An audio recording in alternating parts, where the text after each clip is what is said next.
તો ઠીક છે ગીતો ને બધું, હું તો કાયમ કહેતો હોઉં છું ઓઢણી ઓઢું ઉડી જાય, ઈ ગીત અમારા નથી. અમારી ધરતીમાં ઓઢણી ઉડે તો એને ખીલા ધરબી દેવામાં આવે, ઈ ધરતી છે ભલા માણસ. આ શિવાજીનો દીકરો સંભાજી રાજે ઈ દગો થયો અને કવિ કલશ ને બે પકડાઈ ગયા.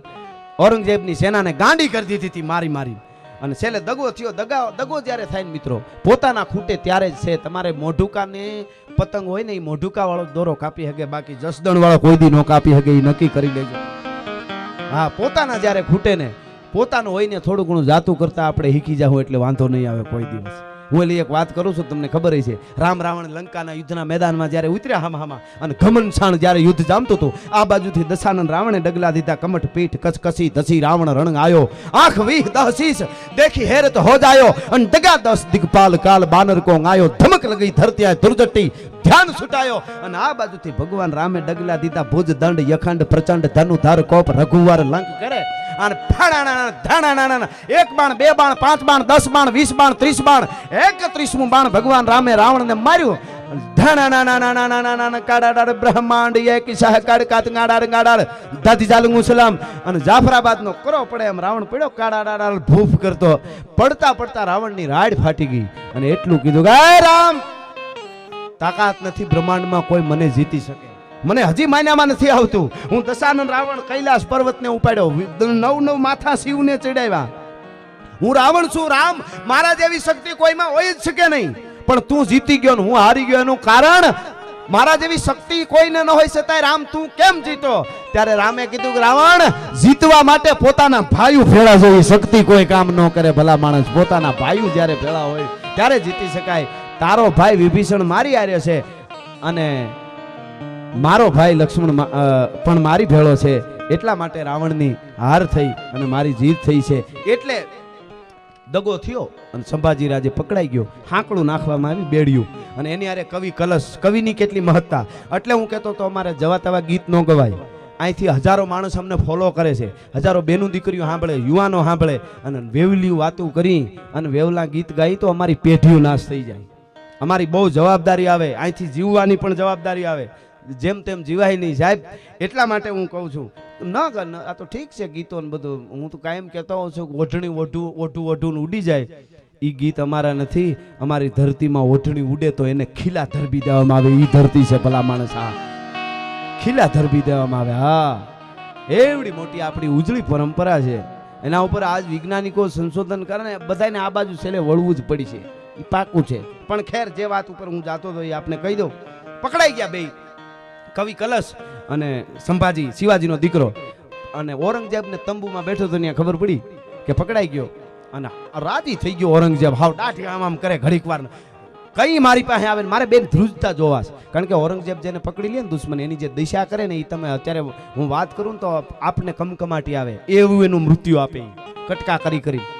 એટલે ઔરંગઝેબને એમ કે હમણાં ધ્રુજતા મારી પાસે આવતા હોય છે, બેન બાંધ્યા છે. ઔરંગઝેબ આમ સિંહાસન માથે હાવ આમ પોળો થતો હતો અને એમાં આવ્યા બે, પણ હાકડું બાંધી હતું. કવિ કલશ ને શિવાજી રાજેનો દીકરો, શિવાજી મહારાજનો દીકરો સંભાજી રાજે એ ઠાણાણાક હાકડું વાગતી આવે અને આમ પવનની ફણગી આવી અને મૂછું ફરકવા મંડાણી, વાય ફરકે મૂસડિયું અને રીણ જબુકે દંત, જોઈ લ્યો પટોળા વાળ્યું, આ તો લોબડિયાળીનો કંથ ભાઈ હો બે. એવી રીતે આવતા અને આવતા જોઈએ ઔરંગઝેબ જોઈ રહ્યો, कि उसको बताओ मैं औरंगजेब हूँ, ये डरते क्यों नहीं है? पाए आवता था हाँ सिंहासन मत में उभो था, कि उसको बताओ मैं उसका हालत क्या करूंगा, टुकड़े कर दूंगा, कुत्ते को खिला दूंगा, उसको बताओ मुझसे डरते क्यों नहीं है? पाए वाला कीधु जापना वो आपको पहचान गए है. नजीक आयो शंभुजी राजे ने कवि कलश बे नजीक આવી અને ધીરેક દિન કીધું ઉતાવળો થામા.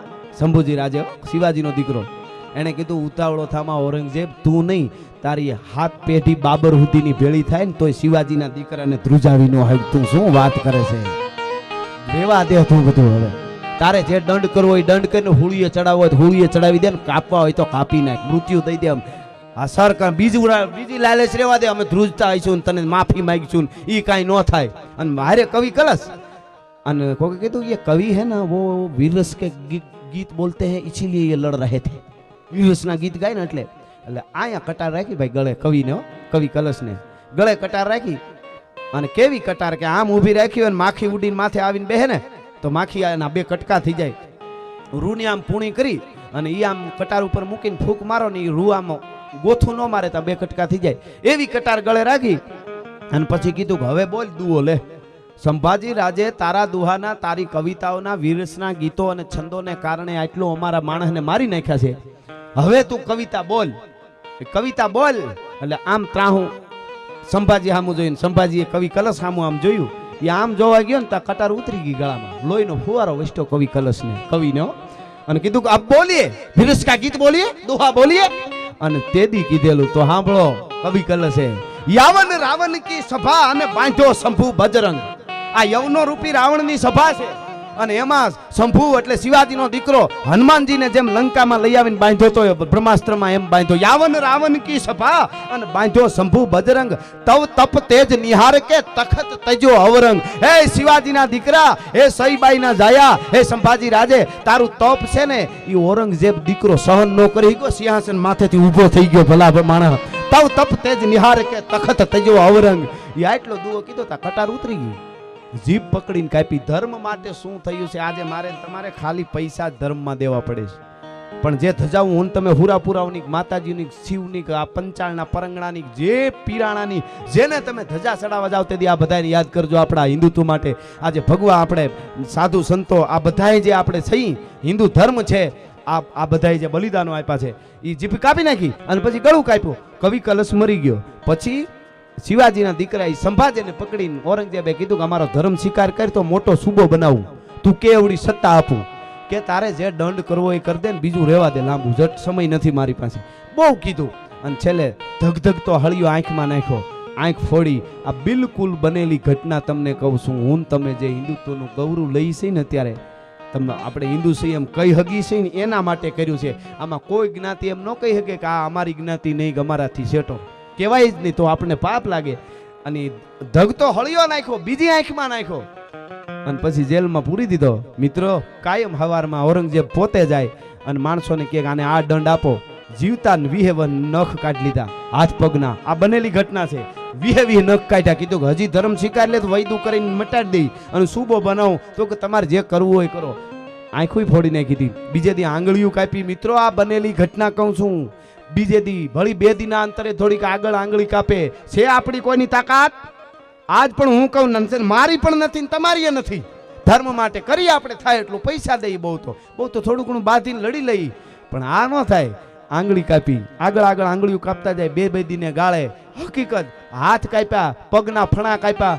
મિત્રો, શરીર કાપતા કાપતા એ શિવાજીનો દીકરો 40, 41 અને 42મે દિવસે મૃત્યુ પામી ગયો. પણ હિન્દુ ધર્મ નહોતો છોડ્યો કે મને તમે જ્યાં મારી નાખો મારું હિન્દુત્વ નહીં છોડો.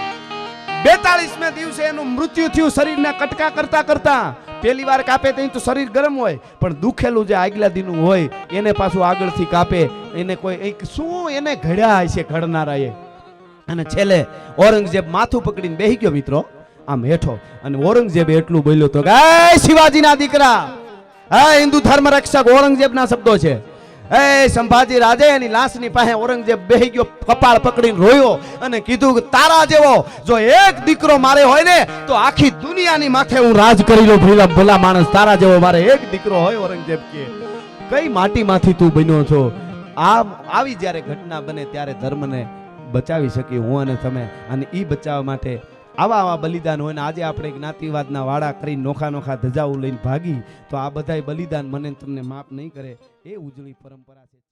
પણ શિવાજી માટે, શિવાજીને આપણે બધા ઓળખી છે. હવે હું તું કાલ કહેતો હતો કે શિવાજીને પ્રતાપ એ બહુ એને ગૌરવની વાત કહેવાય કે એ બે નહીં, પણ એવા ને એવા મહાન કેટલા એની પેઢીમાં યોદ્ધાઓ થયા છે એની કોઈને ખબર નથી. તો શિવાજીની તમને ખબર છે ને, એ શિવાજીએ ઔરંગઝેબે જજિયા કર શરૂ કર્યો ને, કર ટેક્સ અત્યારની ભાષામાં ટેક્સ શરૂ કર્યો ને, ત્યારે શિવાજી મહારાજે રાણા રાજસિંહ રાજસ્થાન મેવાડ, એ રાણા રાજસિંહ માટે શિવાજીએ ઔરંગઝેબને કીધેલું કે તું અમને બધાને કહેશો જજિયા કર ટેક્સ લેવાનું, પણ મેવાડના રાણા રાજસિંહનો ટેક્સ લે ઔરંગઝેબ તો હાસો. હવે શિવાજીના શબ્દો બોલેલા ઈ રાણા રાજસિંહ કોણ છે એ આપણે વિચારવું જોઈએ. અને ઔરંગઝેબ પાસે 2 ચિત્રો ગયા હતા, દુર્ગાદાસ રાઠોડ અને રાણા રાજસિંહ.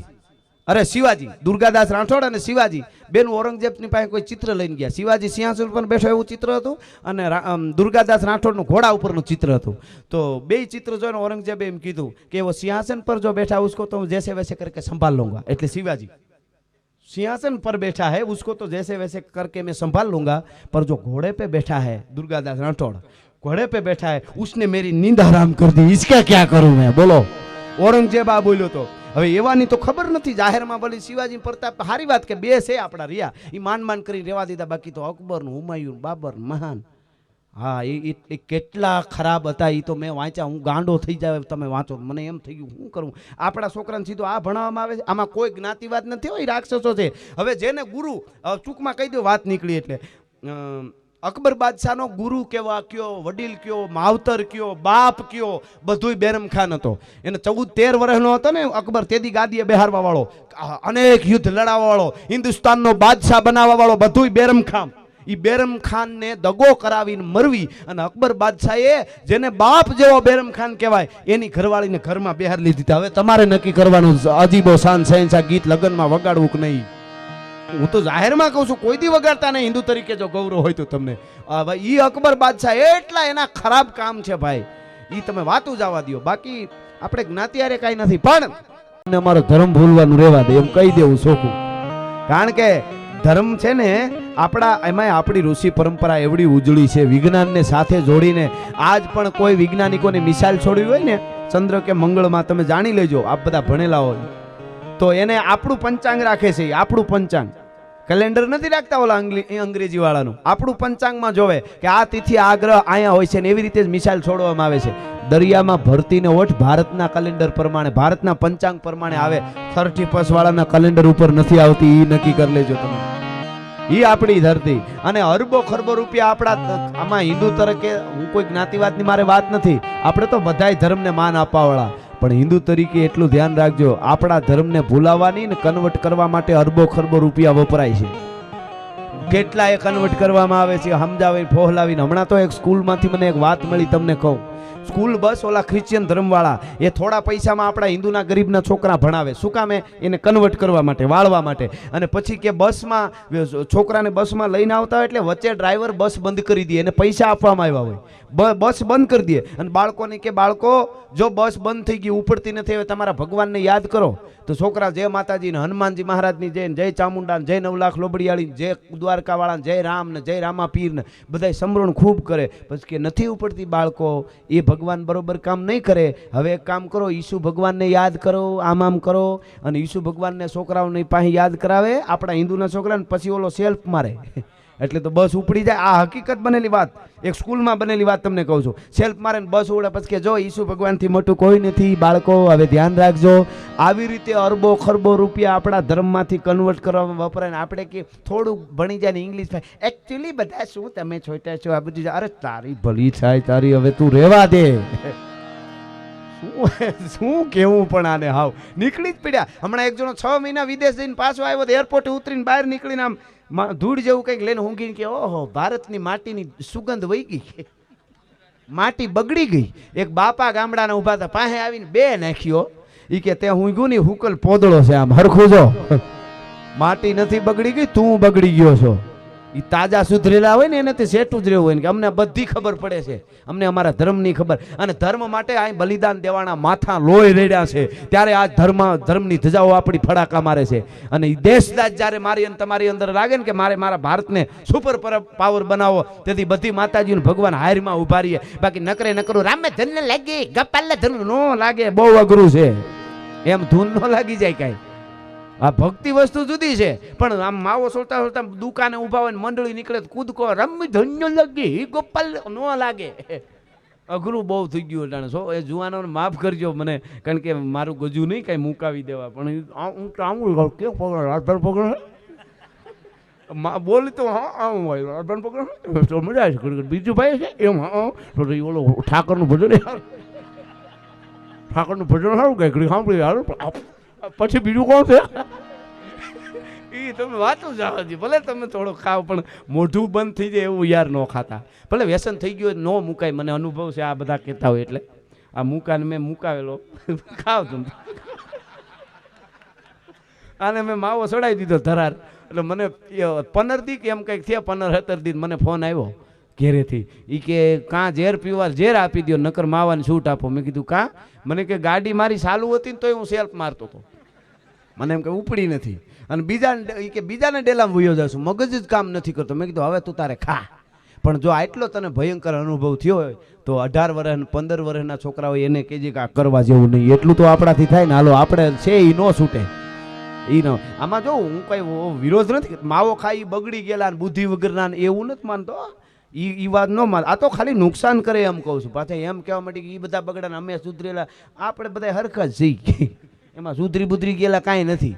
પણ ટૂંકમાં થોડું વિજ્ઞાનની દ્રષ્ટિએ કંઈક એમના નામ બધા મને ન આવડે, નાર્કોટિકનું ઓલું કંઈક કહેવાય, એવું કંઈક કહેવાય. એ કંઈક તાળવેથી આપણે એ રીતનો રસ જરતો હોય સતત. એ રસની આપણા શરીરમાં પાચન ક્રિયા માટે અને બીમારી ન થાય એના માટે જરૂરત. પણ માવો તમે જેટલી ઘડી કલાકે ખાવ થૂકા કરો ને એની અંદર એ બધો સાચો જે રસ છે એ વયો જાય. આવું બધું વૈજ્ઞાનિકો કહે છે. એટલે થોડો કરજો. અથવા તો આપણે નાના આજા બેઠાના ભૂલ એને કહું તમે ન કરતા એમ. બાકી કાંઈ માવો બગડી ગયા એવું નથી, પણ અઘરું છે બહુ. અને બાકી પણ એની મજા એમ છે. એ મારી લીધા પછી પૂરું. હવે તારે આગળ 2 કલાકમાં ગમે કામ થઈ જાય. ગમે આ બધા અમારા બેન્જો વાળા એ જે માવો ભર્યા પછી જે અમે કરીને જે વળગે એની કંઈક મજા તો હોય છે જો. હા એ તો જેને પાગલો છે મત પૂછો તુમ ક્યાં લોગે, અગર કુછ માંગ બેઠા તો તુમ ક્યાં દોગે.